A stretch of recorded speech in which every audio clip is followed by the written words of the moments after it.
Welcome to Art for Film's Sake. I'm Stephen Reed, and this is The Exorcist by Liza Shumska.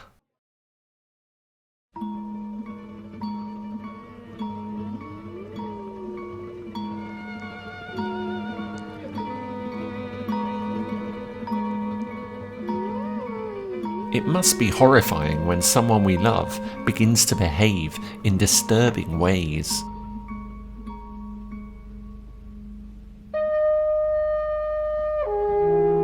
Simply processing what's happening in front of you is too overwhelming to even think about helping them.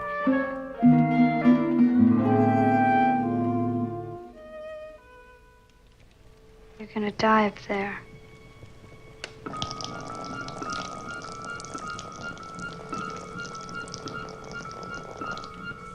Again? Oh my God, honey. I mean, how do you deal with that situation?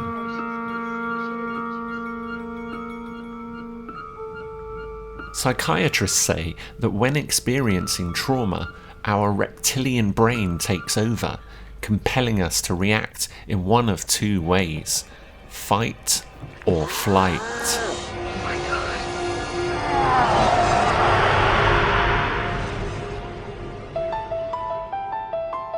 In the 1973 classic The Exorcist, Chris MacNeil does neither. When her 12-year-old daughter Reagan begins to display extremely disturbing behaviour, the concerned mother, at least at first, chooses to do nothing. She decides instead to adopt a somewhat British mantra: keep calm and carry on. She seems to figure, more in desperation than in hope, that maintaining the status quo will make the bad things just go away. Pretending everything is normal is, after all, a very human reaction. Choosing to explore this concept in a film poster of William Friedkin's horror masterpiece is a bold and highly original take. And Liza Shumska has completely nailed it.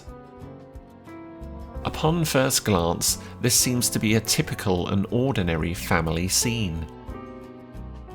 Our eyes are immediately drawn to the bathroom in the background. This looks to be a mother and daughter sharing a tender moment at bath time. Nothing alarming about that. The bedroom in the foreground also gives us every reason to think that everything is fine. The room appears to be as one would expect of a typical 1970s townhouse situated in the affluent Georgetown neighbourhood of Washington, D.C. It smacks of moneyed domestic serenity. The pictures on the white panelled wall. More pictures, an alarm clock, and a lamp nestle together upon the bedside cabinet. A few toys feature too, as we see here under a typical small fish tank. All of this sits atop that impressively realised mahogany wooden flooring. And if we follow that floor back into the bathroom, we can see even more examples of the seemingly ordinary. That splendid patterned shower curtain, the simple but elegant wall tiling and Formica floor are, again, nothing out of the ordinary. All of this has been beautifully painted by the artist. The colours are rich and vibrant, the lighting superb. Chris MacNeil's stunning blue dress shimmers and her silver shoes sparkle upon the bathroom floor. Even that bright pink towel and fluffy slippers look real. Shumska clearly has a knack for textures. Whether it's wood, ceramics, or metallics, all of them are unerringly realistic. A perfectly normal domestic scene, beautifully brought to life.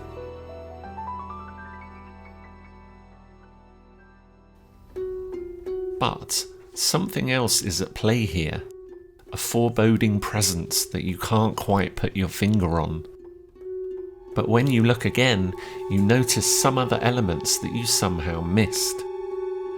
In particular, two key objects from the film have been cleverly integrated.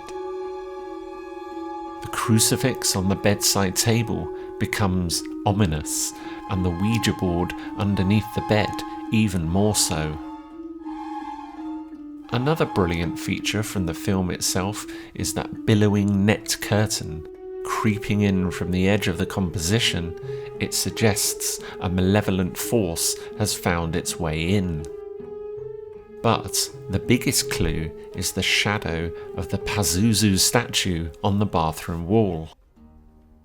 This reference to the source of the evil that possessed young Regan is unique in this context because it's not as subtle or as well integrated as all the other elements we've looked at.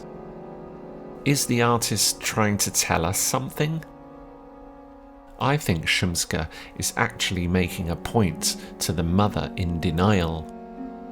It's a kind of bat signal right in Chris MacNeil's eyeline, urging her to come out of the shadows and save Regan.